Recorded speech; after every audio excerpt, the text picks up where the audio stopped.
ధనాన్ని పుచ్చుకొని వీళ్ళు న్యాయాధిపతిగా పెట్టారు. యేసుప్రభు వారు ఎందుకు న్యాయం తీర్చడానికి వచ్చాడు భూమి మీద కంటే, భూమి మీద న్యాయం తీర్చేవాళ్ళు లేరు, న్యాయం పలికేవాళ్ళు లేరు, న్యాయం చెప్పేవాళ్ళు లేరు. అన్యాయానికి పైచేయి, అన్యాయం చేసేవాళ్ళే ఎక్కువ, అబద్ధాలు చెప్పేవాళ్ళే ఎక్కువ, ఏమండి పడేసేవాళ్ళే ఎక్కువ. బైబిల్లో యేసుప్రభు వారు ఇప్పుడు చూడండి, ఇక్కడ సమూయేలు వృద్ధుడైపోయాడు. వాళ్ళిద్దరు కుమారులను ఏం చేశాడంటే న్యాయాధిపతులుగా నియమించారు.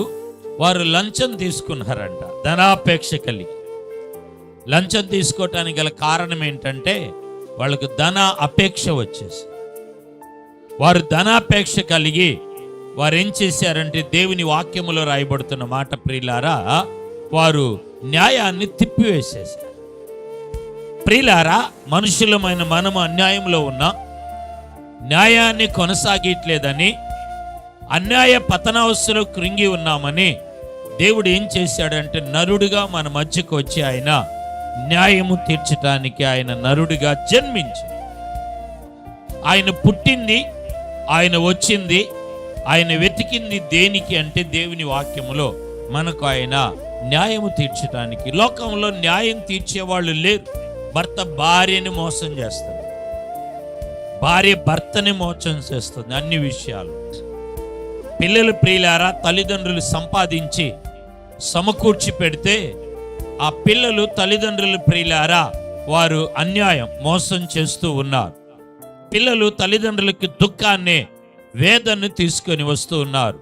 వారు పిల్లల మీద ఎన్నో ఆశలు, ఆలోచనలు పెట్టుకుంటూ ఉంటే ఆ పిల్లలు ప్రియులారా పెద్దవాళ్ళని కృంగదీస్తూ ఉన్నారు.